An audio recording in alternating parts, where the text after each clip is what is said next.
Creo que hay una urgencia de parte de Dios. Entonces, el que tiene oídos para oír, que oiga, porque creo que esto va a ser sobrenatural. Cuando yo leo la epístola a los Hebreos, el apóstol dice en el capítulo 2 que es necesario que con más diligencia atendamos a las cosas que hemos oído, no sea que nos deslicemos. No sea que nos deslicemos. Quiere decir que las situaciones no pasan de hoy para mañana. Empiezo diciendo que pequeñas infidelidades engendran grandes desgracias. Que yo no podría o no puedo, no me es permitido, puedo hacerlo, pero tiene consecuencias. Hay un problema muy grande cuando yo coqueteo con aquello que el Padre aborrece. Todos empezamos en el área de los sueños. Todos. No hay un solo hombre, no hay una sola mujer que haya llegado lejos en Dios, que haya nacido grande. Nadie.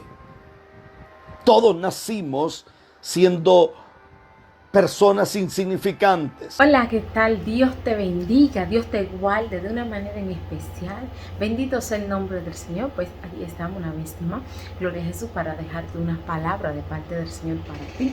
Así que, alabado sea el nombre del Señor. Quiero que escuches esta hermosa palabra. Bendito sea Jesús. Vamos a escuchar lo que el Señor tiene para nosotros en este día. Dios te bendiga. Creo que hay una urgencia de parte de Dios. Entonces, el que tiene oídos para oír, que oiga, porque creo que esto va a ser sobrenatural.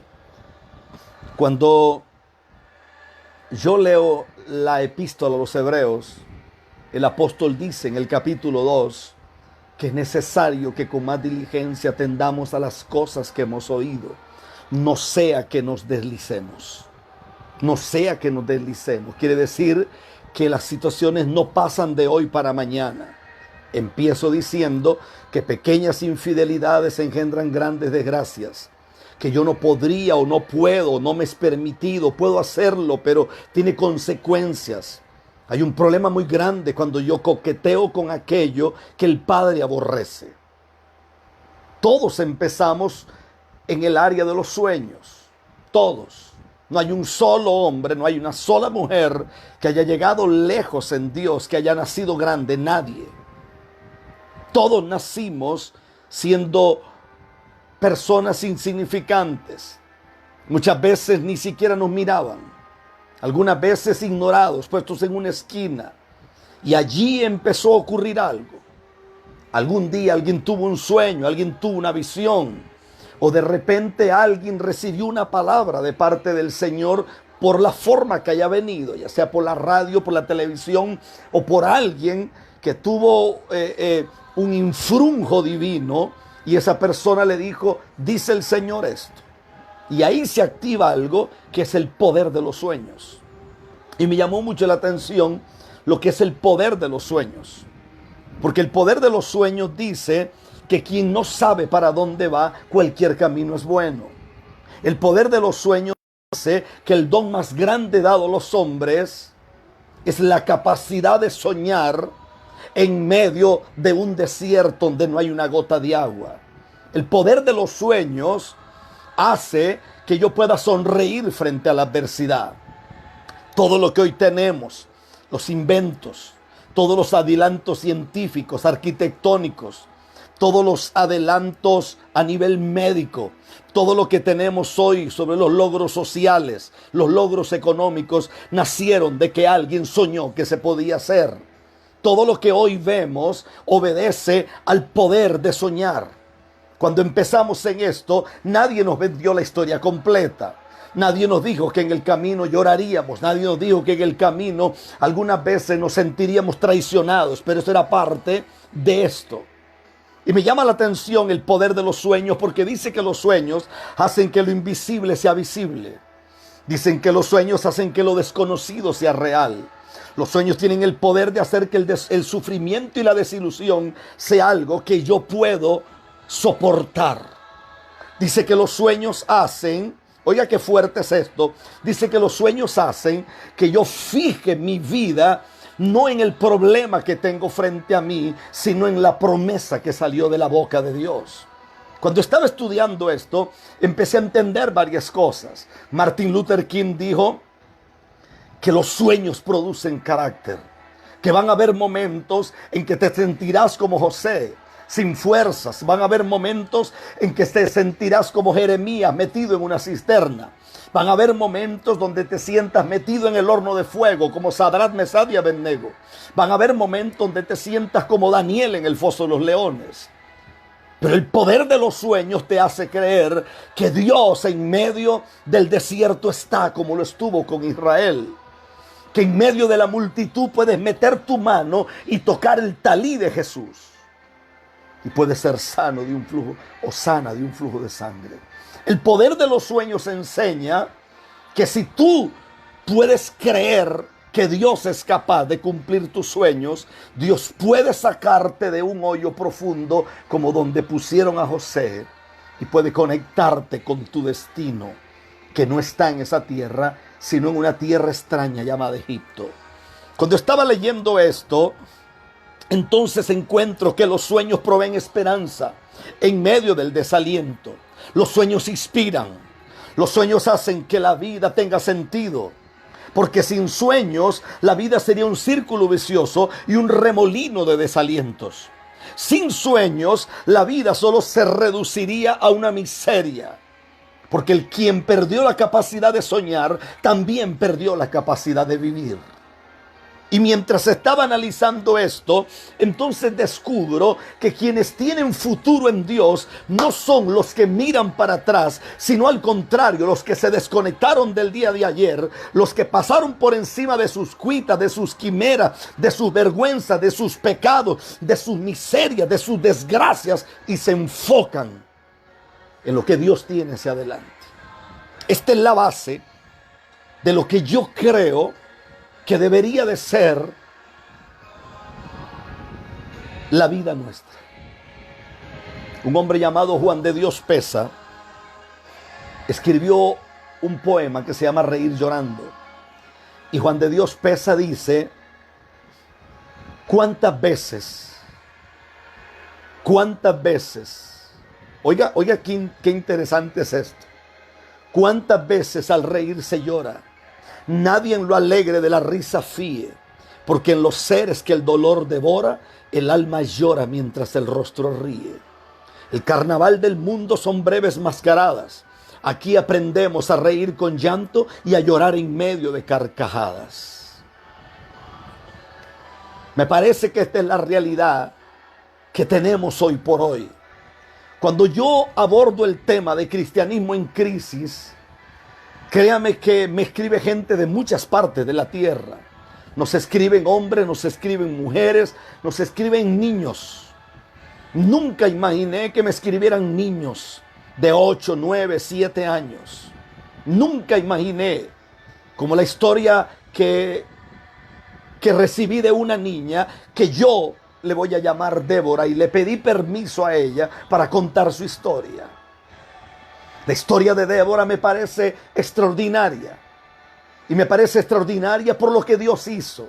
Porque si Dios no hubiera intervenido, posiblemente Débora hubiera muerto hace muchos años. Débora nace en un hogar donde papá y mamá conocen a Jesús. Donde papá y mamá son llamados para ser ministros. Débora empieza a ver cómo el ministerio empieza a crecer. Débora empieza a mirar cómo su familia se levanta de madrugada para orar. Como en los ayunos de los sábados, toda la familia iba, tempranito se levantaban, alistaban esos niños, la peinaban ella bien bonita. Hasta que un día, dice Débora, que aparece algo en el ministerio extraño. Y es que cuando había mucha necesidad, ellos buscaban mucho al Señor. Pero dice que aparece una mujer. La mujer, ella dice que Dios le envió al ministerio. Cuando ella dice que Dios le envía al ministerio, ella trae para su papá, ella trae una cantidad de dinero muy fuerte. Débora dice que en pocos meses papá no volvió a los ayunos. Papá decía desde el púlpito que él estaba ayunando, pero Débora dice que ella sabía que eran mentiras. Débora dice que se dieron cuenta como a los 5 años, porque papá ya tenía no un auto, tenía 3 autos, y algunos de ellos eran muy caros. Dice que tenían casa propia. se mudaron a vivir a un residencial fino. Dice que un día Débora se dio cuenta que su padre había amanecido en el patio de la casa. Su padre estaba desnudo.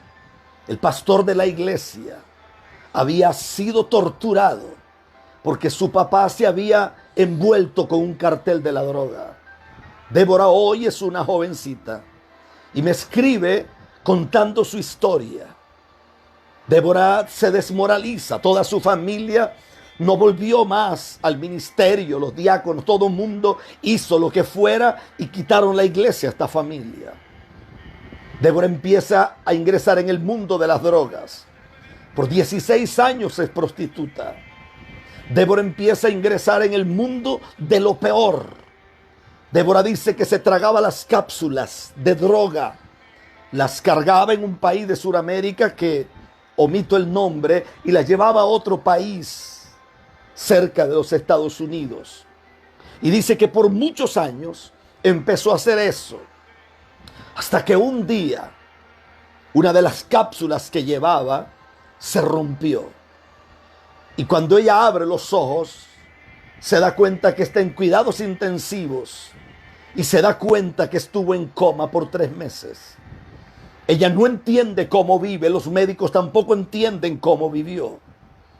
Pero dice que una noche los médicos habían quitado la mayoría de su estómago, habían quitado parte de los intestinos, habían órganos que realmente solo se mantenían por medio de una máquina, pero no tenían capacidad. Dice que una noche apareció un hombre y ese hombre le ofreció a Débora todo. Pero dice que ella se detuvo y le dijo, ¿quién eres? Y aquel ser le dijo, yo soy Belcebú, soy el príncipe de las tinieblas. Y dice que Débora empezó asustada y le dijo, pero es que yo no puedo seguir como estoy. ¿Qué puedo hacer? Y dice que cuando de repente ella escuchó que todo empezó a brincar, dice que las mesas brincaban, la cama donde ella estaba empezó a brincar y aquel ser se retiró a una esquina con gran pavor. Dice que había un ser majestuoso y aquel ser le enseñó las manos y le dijo, yo soy el Rey de Reyes, soy el Señor de Señores. Y ella me dice a mí, pastor, quienes hemos hecho grande al diablo somos nosotros. Porque cuando el rey apareció en cuidados intensivos, todos mis órganos muertos volvieron a la vida. Las máquinas empezaron a funcionar y los monitores empezaron a emitir ruidos de que algo había cambiado. 24 horas después, yo estaba fuera de cuidados intensivos, completamente sana. Entonces ella me dice a mí, Satanás le tiene miedo a Dios. Los demonios tiemblan ante el Rey de Reyes. Los demonios le tienen miedo a Jesús. Pero ¿qué pasa? ¿Qué pasa? ¿Qué ocurre? Cuando los mismos que teníamos sueños, cuando los mismos que íbamos los fines de semana a ayunar, ¿qué pasa cuando los mismos que íbamos a la montaña a buscar el rostro del Señor y nos tirábamos al piso a gemir? ¿Qué pasa cuando un día nos acostumbramos solo a depender de nuestros dones? ¿Qué ocurre cuando un día nosotros perdemos el norte divino? ¿Qué ocurre cuando nos convertimos en profesionales del púlpito? A mí me sacude la historia de las 10 vírgenes. Me impresiona el libro de San Mateo. Y me impresiona las 5 vírgenes que les empieza a faltar aceite. Para mí el problema del aceite no es insensatez. Para mí la falta o la carencia de aceite es un problema de descuido espiritual. Si hay un pecado por el que Latinoamérica tendrá y tendremos que darle cuentas a Dios, es por haber usado el nombre del Señor en vano. Cuando Dios le habló a Gedeón y le dijo a Gedeón que saliera de una cueva, realmente Dios no estaba sacando a Gedeón de ese lugar. o por lo menos del lagar donde él estaba, realmente Dios estaba sacando una nación entera. Porque el problema aquí no es que usted y yo cometamos un error. El problema es que de nosotros dependen miles. Puede ser que dependan ciudades enteras. Puede ser que dependan aún generaciones. Puede ser que depende el llamado, dependan millones de personas. La pregunta es, ¿qué haremos? ¿Qué haremos? Porque para mí era un reto poder tocar el enchufe o el apagador para apagar el bombillo en mi casa cuando era un niño. Pero cuando yo crecí, ya eso no era un impedimento porque yo tenía la estatura para poder presionar y que la luz se encendiera o se apagara.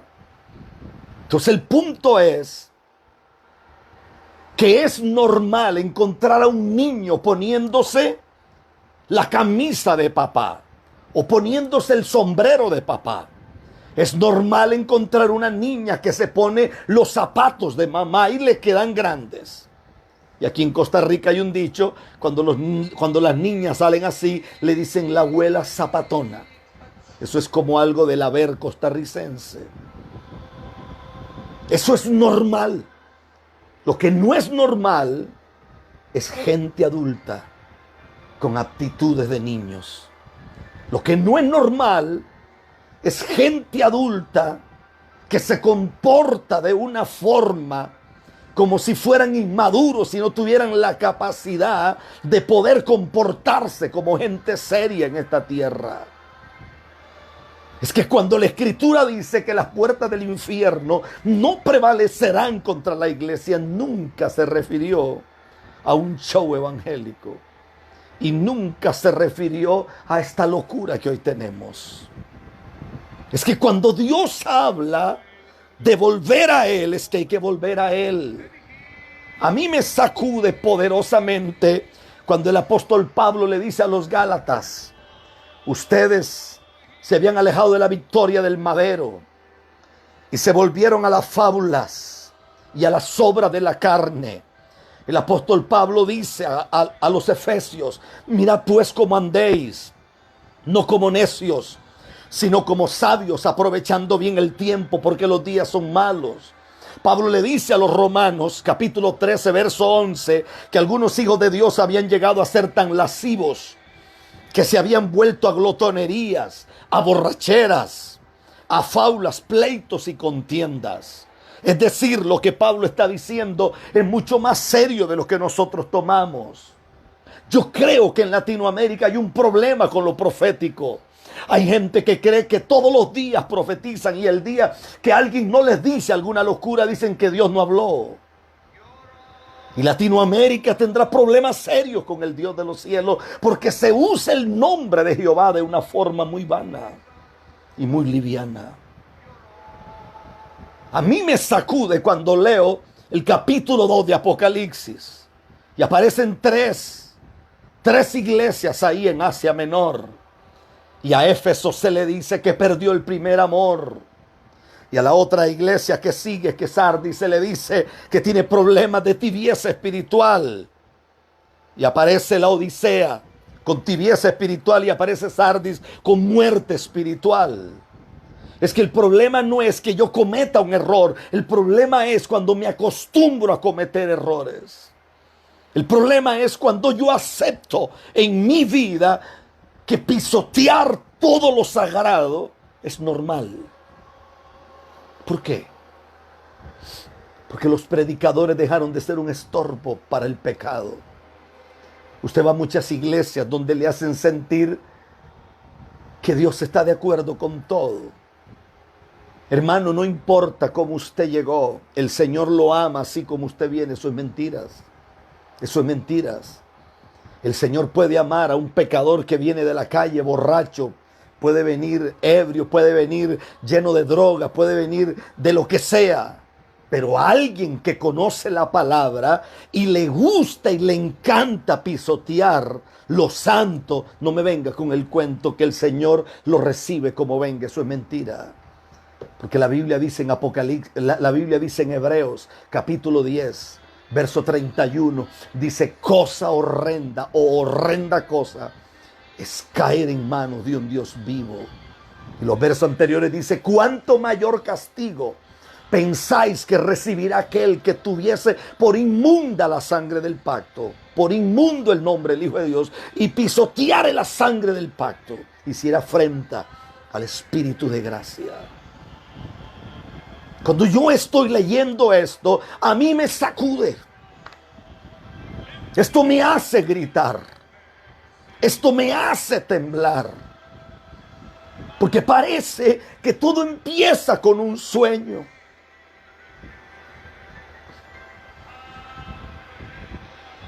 Me llama una señora que dice que estuvo 17 años en la prostitución, metida en las calles. Fue a una iglesia aquí en Costa Rica y dice que lo primero que le entregaron fue un número de cuenta. Y en el papelito decía: si no puedes congregarte, no importa, honra al Señor. Porque si tú quieres bendición, tienes que aprender a honrar. Una mujer que nadie le habló de Jesús, nadie le habló de salvación, nadie le habló del bautismo del Espíritu Santo, nadie le habló de bautizarse en aguas, nadie le habló a esa mujer de una vida de honradez, nadie le habló a esa mujer que había que honrar a Dios, que había que consagrarse al Señor, que había que vivir para Dios.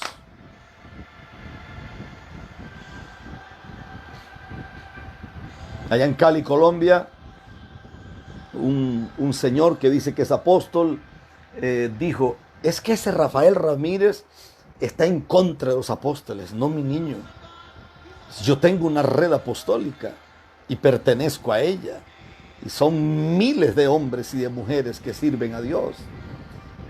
Y de vez en cuando les mando una palabra a todos ellos. Yo creo que existen hombres que han sido llamados por Dios. Yo no tengo problemas. Con lo que tengo problemas es con la inmundicia. Con lo que tengo problemas es con la brujería que se practica en las iglesias evangélicas. Tengo problemas, ¿por qué? Porque yo estaba en Brasil. Denle en compartir porque voy a entrar en una cosa violenta. Bendigo a la pastora Paola Oñate allá en La Guajira, eso es en Colombia. Bendigo todo ese montón de gente hermosa, Coicoy. Un honor poderles saludar en esta tarde. Denle en compartir porque vamos a reventar estas redes. Necesito que ustedes corran y le den compartir esto porque voy a soltar una bomba. Estaba en Brasil, en un evento de millares de personas. Y me habían invitado para ministrar. Y recuerdo que pasó una mujer a testificar. Y cuando esa mujer pasa a testificar, a mí se me voló el cerebro. Porque yo nunca escuché algo así. La presentan a la mujer porque dicen que ella conoce a Jesús y que ella se convierte a Dios. Y cuando la pasan al frente para testificar, la presentan como una mujer que ha sido una de las mayores brujas. Una de las mayores brujas. Estamos hablando de una bruja de alto rango. Ha sido una de las esposas de Satanás. Ha sido una mujer que ha dirigido convenciones a nivel mundial de brujos, porque ella pertenece a una orden que yo no la quise aprender ni me interesó aprenderme el nombre.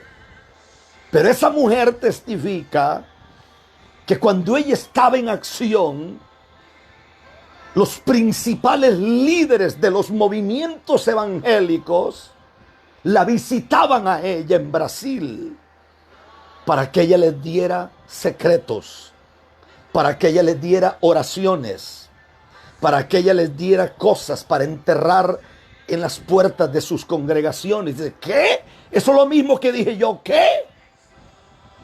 Y dice que ella le entregaba tierra de cementerio. Y cada hombre de estos tenían ministerio de renombre en Latinoamérica. Y cuando esa mujer empieza a hablar, hay un momento que un líder de las asambleas de Dios la detiene y le dice, yo creo que ya está bueno. Yo me puse de pie y me agarré la cabeza. Y yo no sé si le pasó al resto, pero yo empecé a gritar. Ahí habíamos alrededor de 150,000 pastores. Ahí habíamos alrededor de unas 700,000 personas entre líderes, ministros de alabanza y gente de todo lado. Y yo me tiré en una esquina a pegar gritos. Yo dije, ¿qué es esto? ¿Qué es esto, Señor? ¿Qué significa esto? ¿Qué tiene que ver esto? Ahí entiendo yo, porque uno mira cosas y uno ve que la gente está como embobada. La gente no despierta. La gente cree cada estupidez. La gente cree cada mentira. Y hay una palabra que dice la historia que para el 1960 el significado era uno, pero para el año 70 el significado cambió. Y la palabra es resiliencia. La palabra resiliencia es la capacidad de adaptarme para superar un dolor. Y tenía que ver con la superación de alguien que había muerto. Pero para este tiempo, en vista de los regímenes inmundos que han habido en Haití, en vista de toda la inmundicia que ha habido en los países africanos, en medio de toda la debacle que viven algunas naciones como Corea del Norte, en medio de toda la inmundicia del gobierno de los Castro en Cuba, hoy por hoy, la mugre que ha pasado en Venezuela, entonces la palabra resiliencia tuvo un nuevo significado. Y parece que resiliencia es la capacidad de adaptarme a los momentos más difíciles y sacarles provecho a ellos. Uno se pregunta cómo vive la gente en Venezuela. Un hombre como Maduro es multimillonario. Maduro tiene toda su plata resguardada en cualquier lugar de Latinoamérica, incluyendo Costa Rica. El Vaticano está lleno de plata de ellos. Los Castro tienen todo allí. Porque cree que cuando el Papa fue a Cuba, ni siquiera quiso hablar con las damas de blanco, ni siquiera se refirió. Hay intereses muy grandes, pero a mí no me importa la vida del Papa. A mí me interesa la vida nuestra aquí. A mí me interesa nuestra realidad aquí. No es que no creo en los profetas, claro que hay profetas. Claro que creo que hay gente de Dios. Claro que creo que en las montañas en Honduras yo conocí en un monte llamado Los Pachecos gente que Dios le habla. He visto gente en Brasil, he visto gente en Argentina, he visto gente en Cuba, sé de gente en República Dominicana, en Haití, he visto gente en todas las islas del Caribe. He visto gente en Puerto Rico, sé de personas en Chile, sé de hombres y de mujeres en el Uruguay, en el Paraguay. He visto gente en Perú, los he visto en Bolivia, los he visto con mis ojos, gente en Ecuador, gente llena del Espíritu Santo en Colombia. He visto gente llena de Dios en Panamá. He visto gente aquí en Costa Rica. Hemos estado teniendo unos ayunos. Claro, con todas las medidas y todo. Pero llega gente tan golpeada. ¿Y usted cree que lo golpeó el diablo? No. ¿Usted cree que lo golpearon los demonios? No. ¿Usted cree que lo golpearon los brujos? No. Los golpearon la gente que predica prosperidad. ¿Usted está en contra de la prosperidad? No. Porque obviamente Dios a mí me ha bendecido con mis hijas. Pero nunca me bendijo sacándole plata a los evangélicos. Me bendijo porque me dio la capacidad de pensar y de trabajar de sol a sol. Por eso tengo autoridad para hablar. Y en medio de lo que está ocurriendo, y en medio de lo que está pasando, estaba escuchando una prédica de David Wilkerson. Y Wilkerson dice, cuando estaba vivo obviamente, que la inmensa mayoría de pastores en el mundo, el 99%, y póngale algunos ceros y una coma ya bien lejos, no oran. No oran. Por eso es que usted mira cantidad de pastores muriendo de infartos, pastores llenos de toda la diabetes que puede haber, pastores con problemas de apnea del sueño, pastores que tienen problemas de circulación, porque la gente de ayuno y de oración, aunque a usted le parezca una locura, el ayuno tiene el poder de sanar. El ayuno tiene el poder de traer vida a los hombres. El ayuno tiene el poder de hacer que la artritis se vaya. Los médicos dicen que el ayuno sana más de 60 males. Hay un secreto en volver a estar en intimidad con Dios. Por eso la Biblia dice, vuelve en amistad con el Altísimo y entonces te edificará. Lo contrario a edificar es que estés caído. Por eso hay gente que está arruinada, que está caída. Hay gente que no se levantará porque no está en amistad con Dios. Hamakaba Shanda la vasalla. A mí me dan ganas de gritar cuando yo leo en la Biblia que el Espíritu de Dios se había apartado de Sansón y Sansón no se dio cuenta. Sansón no tenía idea de lo que pasaba. Me dan ganas de gritar. Por eso Gálatas dice que Pablo le dice a la iglesia que está en Galacia, le dice, ustedes empezaron en el Espíritu y terminaron en la carne. Aquí Costa Rica está lleno de cientos de iglesias así. Cientos. Que usted los buscaba a las 5 de la mañana, estaban tirados en el altar de Dios. Cuando ya empezaron a tener gente, y le voy a hablar como costarricense, cuando ya tuvieron un carrito, cuando ya tienen el arroz y los frijoles seguros y algún pedacito de carne, entonces ya la gente se siente que coronaron. Porque cada uno levantó su pequeño reino y cada uno levantó sus pequeñas influencias.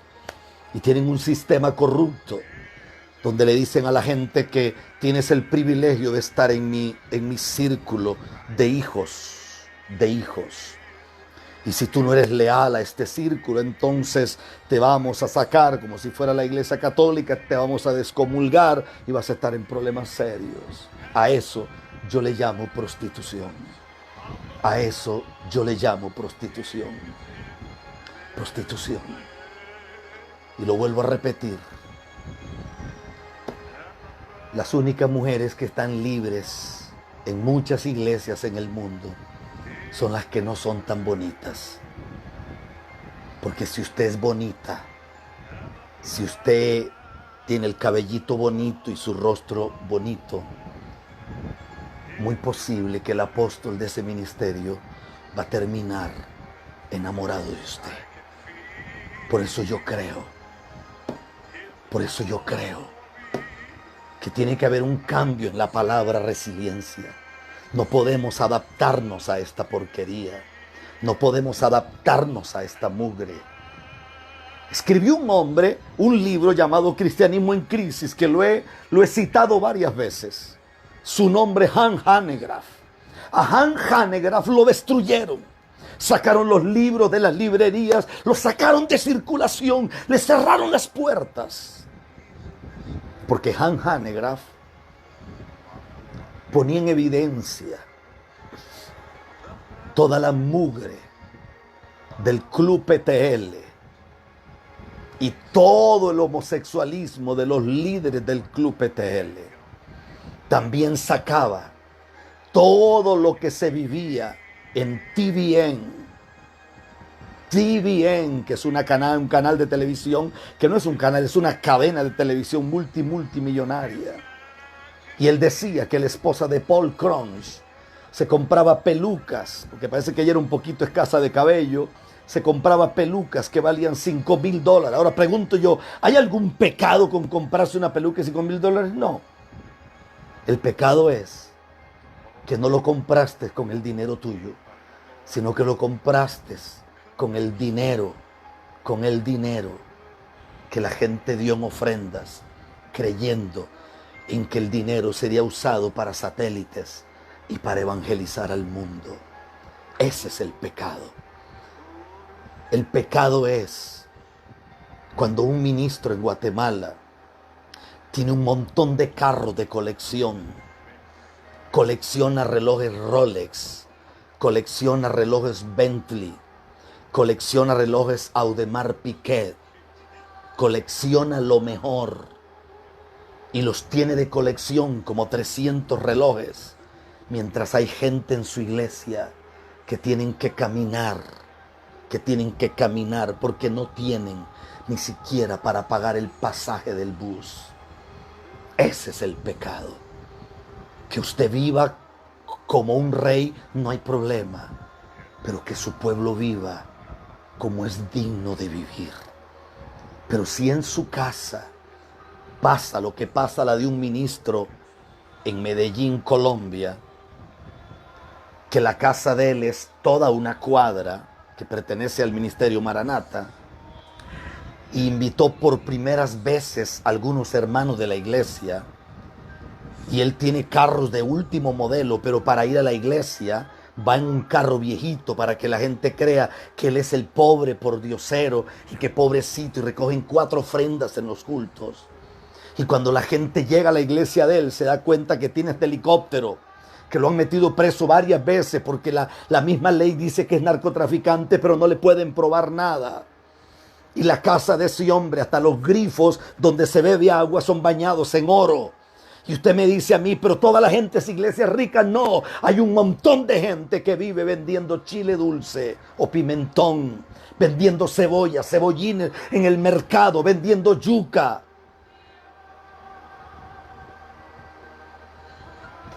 Por eso creo que estamos en una crisis. Y cuando usted habla de estas cosas, entonces se enoja todo el mundo. No, es que él está en contra de lo apostólico. No, estoy en contra del robo. Estoy en contra de la miseria y de la mugre. Porque se le obliga al pueblo a diezmar. Y los líderes de esas denominaciones ni siquiera diezman. Y no me diga a mí que no es así, porque soy pastor por 32 años. Y he estado en cada rincón de la tierra y me he dado cuenta que la gente que más problemas tiene para dar son los mismos pastores. Los mismos que usted ve en una cadena como Enlace, buscando plata y tienen un contrato con Enlace y ese contrato le venden la imagen. Eso es prostitución. No puedo salir en otra radio, no puedo salir en otro canal de televisión porque yo le vendí mis derechos a Enlace. Y entonces Enlace, si tú oras o no oras, puede ser el peor desgraciado de la tierra, pero Enlace te va a hacer famoso porque en el contrato ellos van a vender tu imagen como si fuera lo más grande de la tierra. Aunque vivamos como Sansón, aunque ya no tengamos el cabello largo y aunque el Espíritu de Dios se haya apartado de nosotros.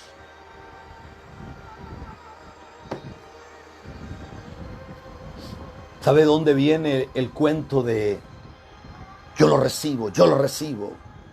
Yo te decreto. Cielos abiertos. Varón, te voy a soltar una palabra. ¿Sabe dónde viene eso? ¿Sabe dónde viene eso? Yo estaba estudiando de un tipo que se llamó Esek William Kenyon. Él nació el 24 de abril de 1867. En sus inicios fue metodista, pero después se apartó.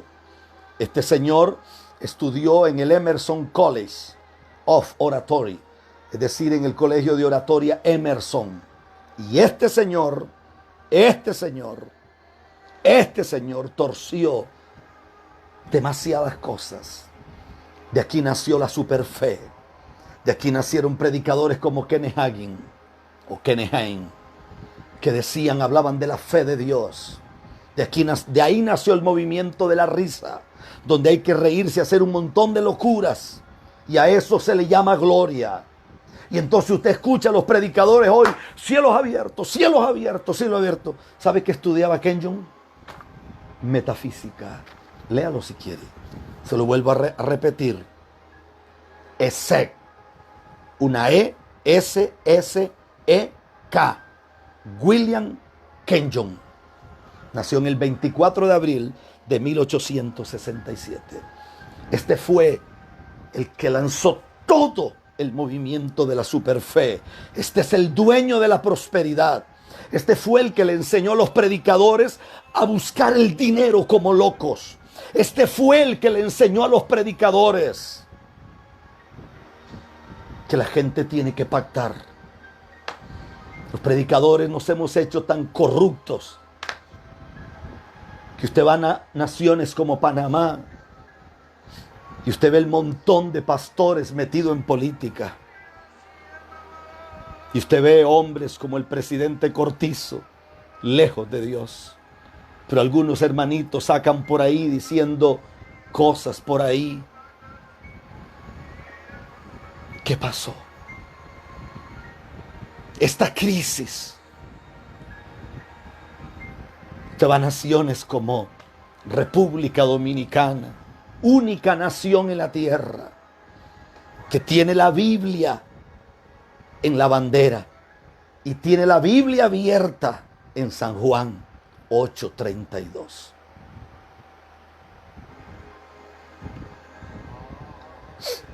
Pero ahorita usted ve ministros.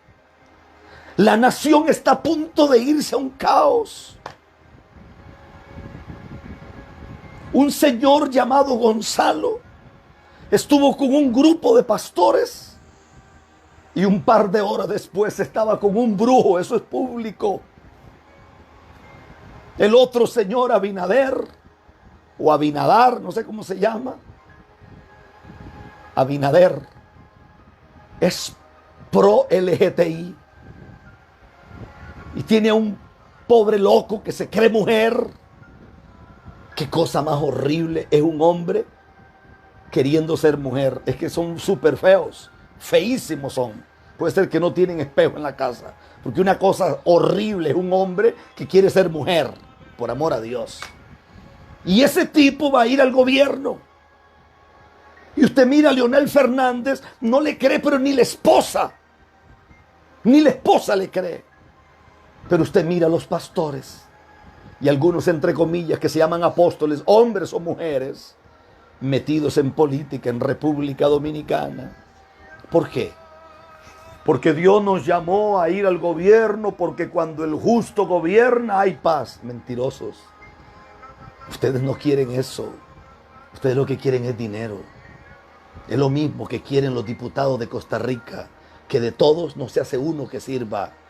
Es la peor vergüenza de Costa Rica. Los diputados que tenemos aquí no sirven para nada. Y algunos dicen que son profetas. ¿Profetas de qué? ¿Profetas de qué? ¿De qué? En este país el gobierno hace lo que le da la gana. Aquí la única salvación es una iglesia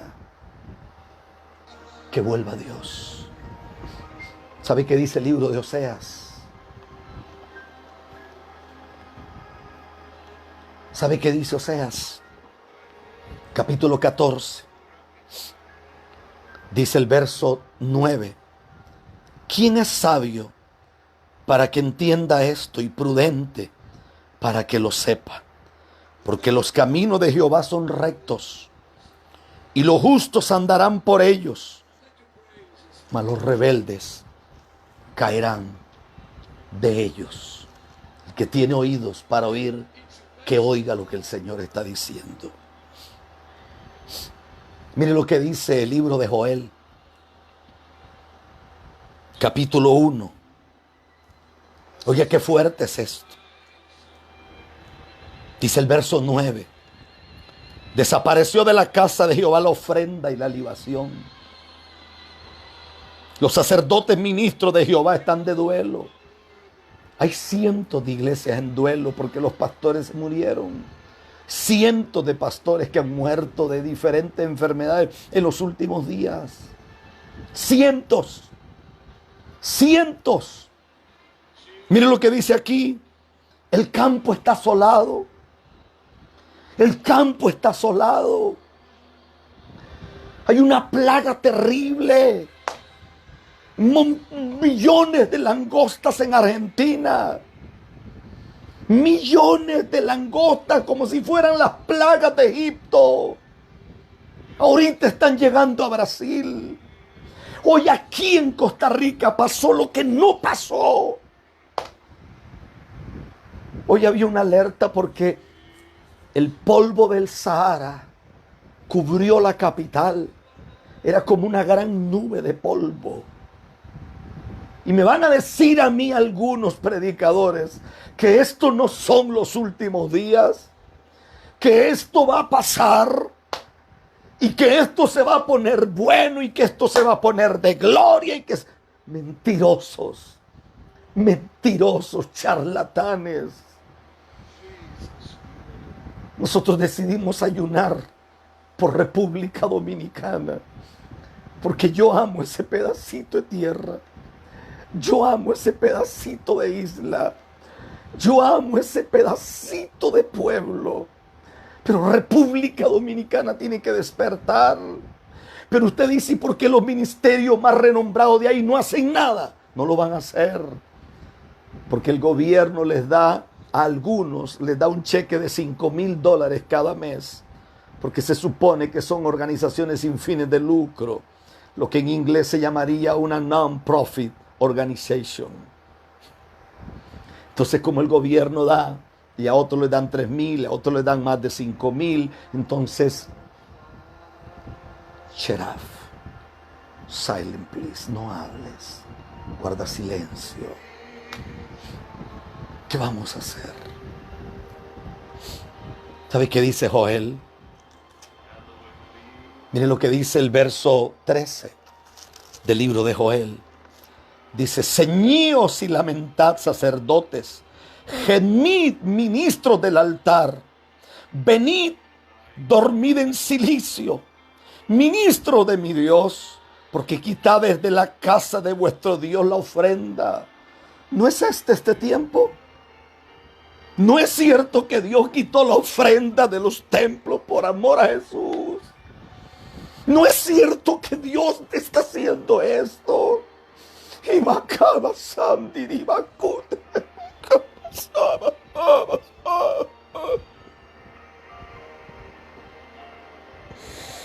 ¿Quién despierta? ¿Quién abre los ojos? Usted no tiene idea la cantidad de pastores que me escriben a diario. Pastores llorando me dicen, ¿sabe algo? Yo nací de nuevo en esta cuarentena porque yo era un hijo del diablo. Hoy recibí la llamada de un hombre con una congregación gigante y llorando me dijo, por primera vez tengo 15 días de estar en ayuno. Ya yo no ayunaba. Yo solo vivía de shopping en shopping, de mall en mall, de tienda cara en tienda cara. Mi esposa vive en una fantasía de cuál es la cartera nueva que salió al mercado, cuál es el zapato nuevo. Hay que estrenar los fines de semana. Y entonces la pastora, aunque esté rara y use las uñas así, rarísimas, cuando llega al parqueo, tiene 4 tontitas que le dicen, wow, qué linda que se ve mi pastorcita. Porque vivimos en ese nivel de desgracia, vivimos en ese nivel de miseria, vivimos en ese nivel de ruina, vivimos en ese nivel de escasez. Mire qué dice Joel, ay del día, porque cercano está el día de Jehová y vendrá como destrucción por el Todopoderoso. Oiga, qué fuerte es esto. ¿No fue arrebatado el alimento de delante de vuestros ojos? La alegría y el placer de la casa de vuestro Dios. El grano se pudrió, dice Dios. Debajo de los terrones los graneros fueron asolados. Los alfolí destruidos porque se secó el trigo. ¿Cómo gimieron las bestias? Cuán turbados estuvieron los hatos de los bueyes porque no tuvieron pasto. Esto está pasando ahorita. Por donde pase ese montón de langostas se comen todo. Los animales están gritando. Están gritando. Pero usted escucha gente diciendo que vienen días buenos. Uf, vámonos para la playa, vámonos a hacer una carne asada, y si es salvadoreña mejor, y le ponemos un chimichurri, un pico de gallo, compremos unas tortillas o las hacemos en casa. Vamos, hagamos una comida buena. No, es tiempo de humillarnos y es tiempo de correr. ¿Sabe qué impuso Kenyon? Torció los textos, milagros fingidos, falsificaron a Jesús, falsificaron al Rey de Gloria. Por eso el poema dice: ¿cuántos hay que cansados de la vida, enfermos de pesar, muertos de tedio, hacen reír como el actor suicida sin encontrar para su mal remedio? ¿Saben qué nos hemos convertido los ministros? En marionetas, en títeres. Los hombres de Dios deberíamos de estorbar el pecado. Los hombres de Dios deberíamos de tener una vida y un nivel de integridad que cuando la gente te vea, la gente diga: yo quisiera vivir como vive esa mujer. No con estas ropas locas que se ponen las predicadoras hoy, que usted no sabe si al altar van a predicar o a exhibir el cuerpo que tienen. Y en vez de que la gente reciba la palabra, los muchachos lo que tienen es sueños sucios con la pastora, porque la pastora es una indecente que no conoce respeto por la casa de Dios.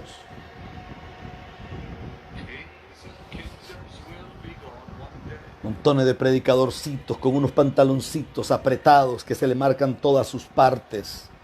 Usted dice: ¿y esta gente cuándo? ¿Cuándo en su vida aprendió moral? ¿Cuándo en su vida aprendió decencia? ¿Cuándo en su vida entendió? Aquí en Costa Rica, si usted va a ir a hablar con el presidente mañana, usted no puede ir en pantalones cortos, no puede ir en short, no puede ir en camiseta. Si para hablar con un hombre hay que presentarse de la mejor manera, cuanto más para presentarse ante el Rey de Reyes y Señor de Señores, cuanto más para presentarse delante del Dios Todopoderoso, cuanto más aquellos que son templo del Espíritu Santo. Yo no creo en un Dios legalista, yo creo en un Dios que es legal. Mi Dios es legal. Él nos habla, gloria a Dios, a cada momento, a cada segundo, gloria a Jesús. Él utiliza sus instrumentos, gloria a Jesús, que Él tiene, esos vasos que Él tiene para hablarnos, gloria al nombre del Señor. Bendito sea el nombre del Señor. Así que en el nombre de Jesús recibe esta palabra, gloria a Jesús. Que esta palabra, gloria a Jesús, sea de edificación para tu vida. Gloria a Jesús, porque eso es lo que queremos, que tú te levantes, gloria al nombre del Señor. Que tú que te encuentras débil espiritualmente, que tú que no tienes ya deseo de vivir, que la prueba, la batalla, la lucha te han arropado, déjame decirte que hay una esperanza para ti aún todavía. Así que Dios te bendiga, Dios te guarde. Comparte este video para que también lleguen a otros que también lo necesitan. Dios te bendiga, Dios te guarde.